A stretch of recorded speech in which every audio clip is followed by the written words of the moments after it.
افواہوں کو، ان افواہوں کو اللہ تعالیٰ نے بدکاری سے تعبیر کیا ہے، بدکاری سے. فرمایا ان الذين يحبون ان تشيع الفاحشة في الذين آمنوا لهم عذاب علیم فی الدنیا والآخرہ واللہ یعلم وانتم لا تعلمون. بے شک وہ لوگ جو اس بات کو پسند کرتے ہیں کہ اہل ایمان میں فحش باتیں پھیلیں، بری باتیں پھیلیں، ان کے لیے دردناک عذاب ہے، ان کے لیے پینفل عذاب ہے، دردناک عذاب ہے. حافظ ابن کثیر اس آیت کریمہ کی تفسیر کرتے ہوئے کہتے ہیں دراصل یہ معاملہ پیچھے سے چل رہا ہے. تھوڑا سا ہم سورہ نور کی آیت نمبر 12 میں جاتے ہیں تب یہ اس آیت کا ہمیں بیک گراؤنڈ سمجھ میں آئے گا. حضرت عائشہ صدیقہ رضی اللہ تعالیٰ عنہ پر الزام لگا، یہ آیتیں نازل ہوئیں، آیتیں یہاں سے شروع ہوتی ہیں، اور پھر یہیں پر اب ہم کیا کریں. آخری میں جب ہم نے یہ جان لیا کہ افواہوں کے اتنے خطرناک نقصان ہوتے ہیں، ایک انسان کی عزت داؤ پہ لگی ہوتی ہے، ایک انسان کا کیریکٹر داؤ پہ لگا ہوا ہوتا ہے. اللہ کے بندوں، کسی کی عزتیں اتنی سستی نہیں ہیں، کسی کے بیٹے کی، کسی کی بیٹیوں کی عزتیں اتنی ہلکی نہیں ہیں کہ ہم واٹس ایپ اور فیس بک میں ایک ہلکی سی انگلی دبائیں اور جب چاہیں جب اس کی عزت کو تار تار کر دیں. ہمارے واٹس ایپ اور فیس بک کی طرح سستی نہیں ہیں لوگوں کی عزتیں، برسوں لگتے ہیں عزت بنانے میں، برسوں. یا ہماری بے لگام زبان سے نکلی ہوئی ہلکٹ بات کی طرح عزتوں کا معاملہ نہیں ہوتا ہے. صدیاں، برسوں، 50 سال لگ جاتے ہیں عزت بنانے میں، اور ایک جھوٹا آدمی ایک جھوٹی خبر اڑا دیتا ہے اور برسوں کی بنی بنائی عزت برباد تباہ ہو جاتی ہے. لوگ بھی بغیر سوچے سمجھے یقین کر لیتے ہیں، بنا سوچے سمجھے. وہی اللہ تعالیٰ نے تنبیہ کی کہ کیسے بچیں گے آپ کیسے بچیں گے ان افواہوں سے. اب آخری میں اس کو سمجھ لیں کہ آپ افواہوں سے کیسے بچیں گے. اللہ تعالیٰ فرماتا ہے لولا اذ سمعتموہ، سورہ نور پڑھ رہا ہوں آیت نمبر 12 سے، آپ اس کو کھول کر دیکھ لیجئے گا اور اچھے طریقے سے واضح ہو جائے گی بات. لولا اذ سمعتموہ ظن المؤمنون والمؤمنات بانفسہم خیرا وقالوا ھذا افک مبین. پہلی قرآنی ہدایت افواہوں سے بچنے کے لیے. جب بھی کوئی خبر آئے تو کسی کے تعلق سے، خاص طور سے کوئی اہل صلاح، اہل تقوی، اہل خیر جس کا ظاہر آپ کو اچھا لگتا ہے، ظاہر میں جو آدمی آپ کی نظروں میں جس کی اچھی امیج ہے، آپ جس کو اچھا سمجھتے ہیں، وہ کلم کلا شراب نہیں پیتا، علانیہ نماز نہیں چھوڑتا، روزے کے دنوں میں کھاتا پیتا نہیں پھرتا، ایسے علانیہ کوئی بڑے گناہ نہیں کرتا، اس کے بارے میں اگر کوئی غلط نیوز آپ تک پہنچے تو یہ نصیحت کی جا رہی ہے. اب جو لوگ چور ہیں، شرابی ہیں، ان کی تو بات ہی نہیں ہے. معاشرے کو ان کے فتنوں سے، شر سے خبردار کرنے کے لیے لوگوں کو بتانا پڑے گا بھائی یہ شرابی ہے، یہ چور ہے، وہ الگ بات ہے.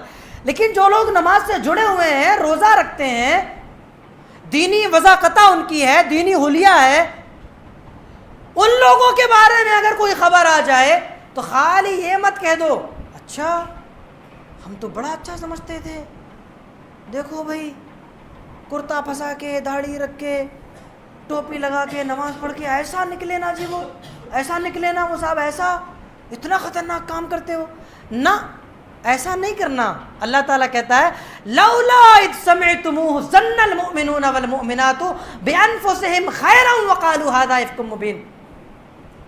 جب تم نے سنا تو مومن مردوں اور مومن عورتوں نے اپنے آپ میں اچھا گمان کیوں نہیں کیا اور یہ کیوں نہیں کہا کہ یہ کھلا ہوا بہتان ہے. جب ایسے لوگوں کے بارے میں کوئی خبر آئے تو تمہیں یہ کہنا چاہیے بھائی تم بہتان لگا رہے ہو، تم الزام لگا رہے ہو، جھوٹ بول رہے ہو، وہ آدمی ایسا نہیں ہے، میں جانتا ہوں اس آدمی کو، وہ آدمی ایسا نہیں ہے. امی عائشہ صدیقہ کے تعلق سے کہا گیا کہ لوگوں جب تم نے سنا تو یہ کیوں نہ کہہ دیا کہ یہ جھوٹ ہے. اور صحابہ کرام چونکہ قرآن مجید کی پریکٹس کرتے تھے، جو قرآن مجید میں تو اس کی پریکٹس کرتے تھے، انہی دنوں کی بات ہے جب حضرت عائشہ صدیقہ رضی اللہ تعالیٰ عنہ پر الزام چل رہا تھا. بڑے مشہور صحابی ہیں حضرت ابو ایوب انصاری، آپ نے بارہا ان کا نام سنا ہوگا. یہ وہی انصاری ہیں جن کے گھر میں کیا جن کے گھر میں کون؟ ہاں جی، مہمان نوازی جنہوں نے کیا تھا اللہ کے نبی، یاد ہے آپ کو ماشاءاللہ. یہ وہی ابو ایوب انصاری. مہمان نوازی کرنا جو ہے بڑا نیک کام ہے. آپ سبھی لوگ کرتے ہیں، خصوصاً خیال رکھنا چاہیے اس کا، ہے نا. بہرکیف یہ وہی ابو ایوب انصاری ہیں جو اللہ کے نبی کے میزبان تھے اور اللہ کے نبی ان کے مہمان تھے.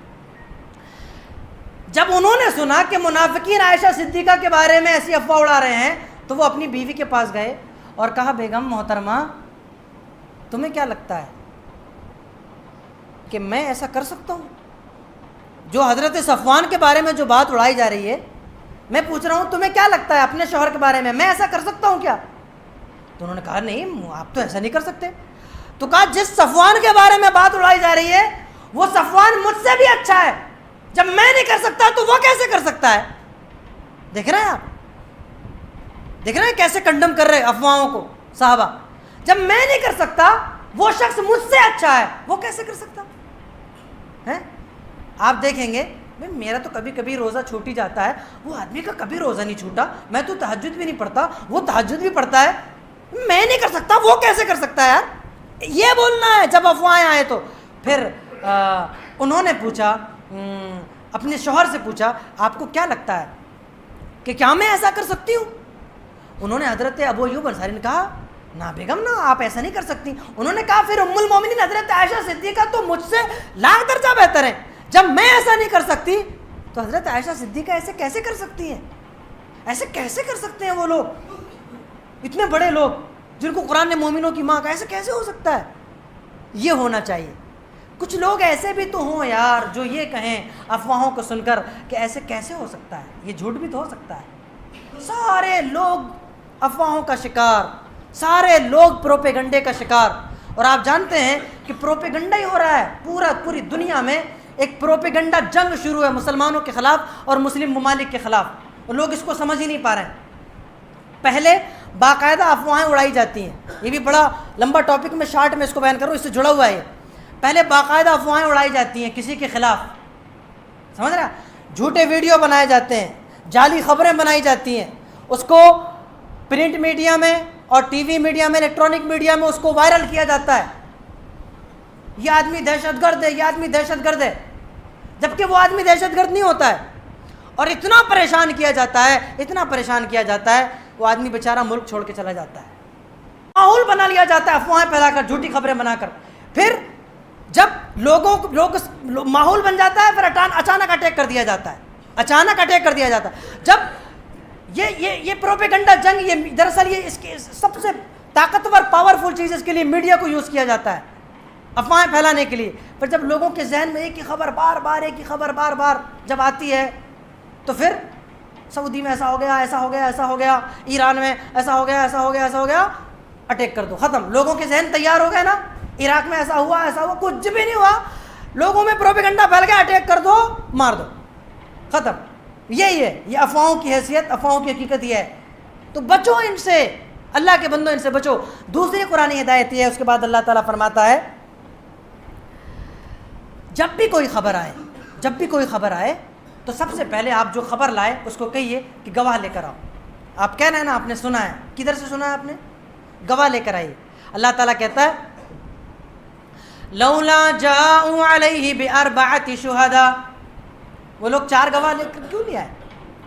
وہ جنہوں نے امی عائشہ صدیقہ پر الزام لگایا وہ 4 گواہ لے کر کیوں نہیں آئے؟ کسی کے کریکٹر پر حملہ کرنا کوئی حلوہ ہے جیسے ہر کوئی کھا لے گا، کھچڑا ہے جیسے ہر کوئی کھا لے گا؟ آسان بات ہے؟ آسان بات نہیں ہے. عزت پہ حملہ کرنا آسان بات نہیں ہے. افواہوں کے نقصانات دیگر جو ہوتے ہیں وہ تو ہوتے ہی ہوتے ہیں، عزت سے جو معاملہ جڑا ہوتا ہے وہ بڑا سنگین ہوتا ہے. جنگیں جو ہوتی ہیں، لوگوں کو جو دربدر کیا جاتا ہے وہ تو الگ ہے. تم نے الزام لگا دیا 4 گواہ کیوں نہیں لائے تم نے؟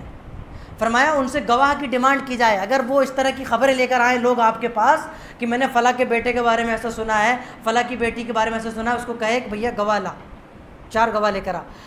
فَإِذْ لَمْ يَأْتُوا بِالشُّهَدَاءِ فَأُولَٰئِكَ عِندَ اللَّهِ هُمُ الْكَاذِبُونَ. اگر وہ گواہ نہ لا سکے تو سمجھ جاؤ کہ وہ جھوٹے ہیں وہ. اگر وہ گواہ نہ لا سکے تو کھل کر کہیے کہ آپ جھوٹے ہیں. اس کے بعد اللہ تعالیٰ نے فرمایا وَلَوْلَا فَضْلُ اللَّهِ عَلَيْكُمْ وَرَحْمَتُهُ فِي الدُّنْيَا وَالْآخِرَةِ لَمَسَّكُمْ فِي مَا أَفَضْتُمْ فِيهِ عَذَابٌ عَظِيمٌ. جو چرچے تم کر رہے تھے نا، جو افواہیں تم پھیلا رہے تھے، وہ تو اللہ نے تمہیں بچا لیا. ورنہ اس کے بدلے میں تمہیں دردناک عذاب پہنچتا۔ اس کے بعد ایک اور ہدایت قرآن مجید میں اللہ تعالیٰ نے دیا، استلقونہ بألسنتکم وتقولون بافواہکم ما لیس لکم بہ علم وتحسبونہ ہینا وہو عند اللہ عظیم۔ جب تم اپنی زبانوں سے نقل در نقل کر رہے تھے، اپنی زبانوں سے نقل در نقل کر رہے تھے افواہوں کو، بغیر سوچے سمجھے، کچھ سوچنا نہیں، کچھ سمجھنا نہیں، صرف نقل کیے جا رہے تھے، نقل کیے جا رہے تھے اور ایسی باتیں کہہ رہے تھے، وَتَقُولُونَ بِأَفْوَاهِكُمْ مَا لَيْسَ لَكُمْ بِهِ عِلْمٌ، اپنے منہ سے ایسی باتیں کہہ رہے تھے جن کے بارے میں تمہیں علم ہی نہیں تھا، وَتَحْسَبُونَهُ هَيِّنًا وَهُوَ عِندَ اللَّهِ عَظِيمٌ، اور تم اس کو آسان سمجھ رہے تھے، تم اس کو آسان سمجھ رہے تھے، حالانکہ یہ وہ بہت بڑی بات تھی، بہت بری بات تھی۔ اس کے بعد فرمایا، ایک اور ہدایت اللہ تعالیٰ نے دیا، وَلَوْلَا إِذْ سَمِعْتُمُوهُ قُلْتُمْ مَا يَكُونُ لَنَا أَن نَّتَكَلَّمَ بِهَذَا سُبْحَانَكَ هَذَا بُهْتَانٌ عَظِيمٌ۔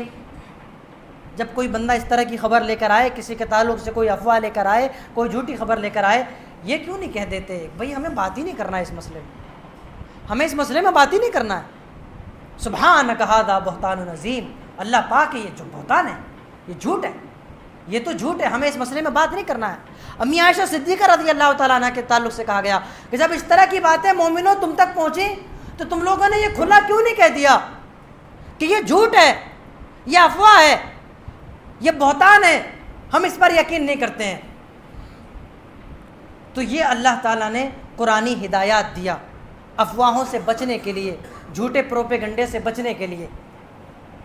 جب بھی کوئی خبر آپ کے پاس پہنچے، آخری بات یہ ہے، یاد رکھ لیجئے، وہ ہر کسی کی ذمہ داری نہیں ہے کہ اس کو دوسروں کو، خاص طور سے ایسی خبر جو مسلمانوں کے لیے باعث رنج و غم بن سکتی ہو، مسلمانوں کے لیے تکلیف کی وجہ بن سکتی ہو۔ ایک بڑی اچھی چیز مجھے یاد آ گئی ہے، افواہوں کے پھیلانے میں غیر مسلموں سے زیادہ ہم لوگ حصے دار بن رہے ہیں، غیر مسلموں سے زیادہ ہم لوگ حصہ بن رہے ہیں۔ ایک دوسرے طریقے سے بات کو سمجھاتا ہوں، آج ہمارے ملک میں موب لنچنگ ہوتی ہے، بھیڑ کے ذریعے تشدد ہوتا ہے، لوگ ایک آدمی کو مار مار کے ختم کر دیتے ہیں۔ میں کیا سمجھانا چاہتا ہوں غور کیجئے گا، اس کا ویڈیو بناتے ہیں اور اس کو وائرل کرتے ہیں، حالانکہ وہ چیز دکھانے والی تھی کہ جو آپ کسی کو ماریں گے تو چھپائیں گے کہ دکھائیں گے؟ بھائی چھپائیں گے نا، کوئی کسی کو مارتا ہے تو چھپاتا ہے نا کہ بھائی کسی کو پتہ نہ چل جائے، میرے اوپر کیس بن جائے گا۔ لیکن دیکھنا کتنا اپوزٹ ہوا، چھپانے کے بجائے وہ لوگ دکھا رہے، وائرل کر رہے۔ اس کو سمجھیے آپ، اس کے پیچھے کیا پروپیگنڈا ہے۔ جس چیز کو انسان چھپاتا ہے کہ میں پھنس نہ جاؤں، اس کو وائرل کر رہے، کیوں؟ اور سپورٹ ہم کر رہے، اس کو وائرل کرنے میں سپورٹ ہم کر رہے، ان سے زیادہ ہم لوگ وائرل کر رہے آپس میں۔ ہو کیا رہا؟ تکلیف ہو رہی، راتوں میں نیندیں نہیں آ رہی۔ آتی ہے جب کسی جگہ سے خبر آتی ہے کسی مومن کے، کسی مسلمان کے اس طرح سے مرنے کی، تو آپ کو اس رات نیند آتی نہیں آتی ہو؟ مجھے تو نہیں آتی، اور اگر آپ کو آتی ہے تو آپ بے حس ہو چکے ہیں۔ اگر آپ کو تڑپ نہیں ہوتی ہے، آپ کو تکلیف نہیں ہوتی ہے، تو آپ بے حس ہو چکے ہیں۔ آپ کو تکلیف ہوتی ہوگی، مجھے ایسا لگتا ہے کہ آپ کو تکلیف ہوتی ہوگی، سب کو ہوتی ہے، جو مومن ہے، جس کے دل میں ایمان، اس کو تکلیف ہوتی ہے۔ اس طرح کی خبریں آتی ہیں تو آدمی بے چین ہو جاتا ہے، تو ان کو پھیلانے میں ہم خود مدد کر رہے ہیں۔ تو ایسا کرو، ہر کسی ایرے غیرے تک اس کو مت پہنچاؤ، جو خاص لوگ ہیں ان تک کے پہنچاؤ کہ بھائی یہ خبر آئی، پھر دیکھو اس کا نقصان کیا ہوا۔ بہت ساری خبریں ایسی بھی آئیں کہ مسلمانوں نے یہ پروپیگنڈا کیا، خبریں وائرل ہوئیں کہ نعرہ لگوایا گیا، جبکہ جب جانچ ہوئی تو جانچ میں یہ آیا کہ نعرے لگوائے تو گئے، لیکن بہت سے معاملے جھوٹے بھی ہیں، فرضی بھی ہیں۔ پھر ہم جھوٹے قرار پائے کہ یہ لوگ جھوٹ بھی بولتے ہیں۔ آپ نے سنا ہوگا نا، بہت سے جب جانچ پڑتال ہوئی تو بہت سے معاملے جھوٹے بھی قرار پائے۔ تو یہ سب ہوا، خبر جو بھی خبر آئی واٹس ایپ میں، فیس بک میں، ہم نے کوئی جانچ نہیں کی، فوراً اس کو باہر پھیلایا، فوراً اس کو باہر پھینکا۔ ایسا نہ کرو۔ شہر کے طاقتور لوگ، پکڑ والے لوگ، کسی بھی شہر کے، کسی بھی علاقے کے، جن کی پہنچ ہے اوپر تک، ان تک پہنچاؤ کہ اللہ کے بندے، شریعت نے تم پر یہ ذمہ داری ڈالی ہے کہ تم اس خبر کی جانچ پڑتال کرواؤ کہ یہ خبر کہاں تک سچ ہے اور اس کا کیا کرنا چاہیے۔ ہر کسی کی ذمہ داری نہیں ہے، یا ہر کسی کو مفتی بننے کا نہیں ہے۔ تو ایسا کرو، یہ شریعت کی تعلیم ہے، آپ ایسا کرو. تو اس طرح سے اس کو وائرل کیا جا رہا ہے. وائرل کرنے میں ہم جو ہے سپورٹ کر رہے ہیں ان کا، اور نقصان اس کا ہمیں کو اٹھانا پڑ رہا ہے، اس کا نقصان ہمیں کو اٹھانا پڑ رہا ہے. تو یہ تھے افواہوں کے اثرات. آپ نے دیکھ لیا کیا اثرات مرتب ہوتے ہیں انسانی زندگی پر. اس کے نقصانات اللہ کے نبی کے زمانے میں کس طرح سے ہوئے، صحابہ کرام کے دور میں کس طرح سے نقصانات ہوئے، واقعات کی روشنی میں آپ نے دیکھا. اور پھر افواہوں سے بچنے کی تدبیریں آپ نے دیکھا. ایک آخری تدبیر مجھے یاد آ گئی چلتے چلتے. اللہ تعالیٰ نے جو افواہوں کا جو حصہ مومن کی عزت سے متعلق ہے، مومن کی آبرو سے متعلق ہے، اس کی طرف اللہ کے نبی نے اشارہ کر، اس کی طرف اللہ کے نبی صلی اللہ علیہ وسلم نے ہماری توجہ مبذول کرائی. فرمایا، میں نے ابھی واضح کیا کہ افواہوں کی وجہ سے ایک انسان کی برسوں کی بنائی ہوئی عزت تباہ و برباد ہو جاتی ہے. تو اللہ کے نبی صلی اللہ علیہ وسلم نے مومن کو کتنا عزت والا قرار دیا ہے. دیکھیے آپ، فرمایا من رد عن عرض اخیہ رد اللہ عن وجہہ النار یوم القیامہ. جو کسی مسلمان کی طرف سے اس کے تقدس اور اس کی حرمت اگر کہیں پامال ہو رہی ہے تو اس کی عزت کی حفاظت کرتا ہے، رد کرتا ہے. کہیں معاملہ چل رہا ہے، 4 لوگ بیٹھ کر کسی کے خلاف بات کر رہے ہیں، یہ گیا اور یہ بھی وہاں شامل نہیں ہوتا، بلکہ یہ کہتا ہے کہ نہیں بھائی آپ غلط بول رہے ہیں. وہ آدمی ایسا نہیں ہے، نہ ایسا نہیں ہے. وہ آدمی، جو آدمی اپنے مسلمان بھائی کی عزت کی حفاظت کرتا ہے، اس کے تقدس کی حفاظت کرتا ہے، اللہ کے نبی نے فرمایا اللہ تعالیٰ اس کو جہنم سے آزاد کر دے گا. اللہ تعالیٰ اس کو جہنم سے آزاد کر دے گا. یہی وجہ ہے کہ حضرت عبداللہ ابن عمر نے ایک مرتبہ خانہ کعبہ کی طرف دیکھا تھا اور فرمایا تھا ما اعظمک وما اعظم حرمتک. اے خانہ کعبہ، تو بڑا مقدس ہے، تیری حرمت بڑی عظیم ہے، تو بڑا مقدس ہے، بڑا پاک ہے، لیکن اللہ کی قسم ایک مومن کی عزت، ایک مومن کا تقدس تجھ سے زیادہ عظیم ہے، تجھ سے زیادہ بڑا ہے. پھر کیا وجہ ہے کہ کعبے کے لیے تو ہم اور آپ لڑنے اور مرنے کو تیار ہوتے ہیں، ہمارے دل کعبے کی طرف اٹکے رہتے ہیں، ہم مرے جاتے ہیں کعبہ جانے کے لیے، لیکن ایک مومن کی عزت اور اس کے تقدس کو جب پامال کیا جاتا ہے اس کے لیے ہم کیوں کھڑے نہیں ہوتے ہیں؟ ہمارا دل ایک مومن سے محبت کرنے کے لیے مائدہ اور آمادہ کیوں نہیں ہوتا ہے، مائل کیوں نہیں ہوتا ہے؟ تو یہ فرمایا مومن کی عزت یہ ہے، مومن کا تقدس یہ ہے. اللہ تعالیٰ سے دعا کرتا ہوں کہ عرش عظیم کے مالک افواہوں کے جو نقصانات، اس کے اثرات قرآن و سنت کی روشنی میں اور تاریخ کی روشنی میں بتائے گئے، اللہ تعالیٰ ہم تمام مومنوں کو ان تمام اثرات سے اور ان تمام نقصانات سے کما حقہ بچنے کی توفیق عطا فرما. اور اللہ تعالیٰ افواہیں پھیلانے سے اور ان میں شامل ہونے سے عرش عظیم کے مالک ہمیں محفوظ رکھ. آمین. وآخر دعوانا ان الحمد للہ رب العالمین. السلام علیکم ورحمۃ اللہ.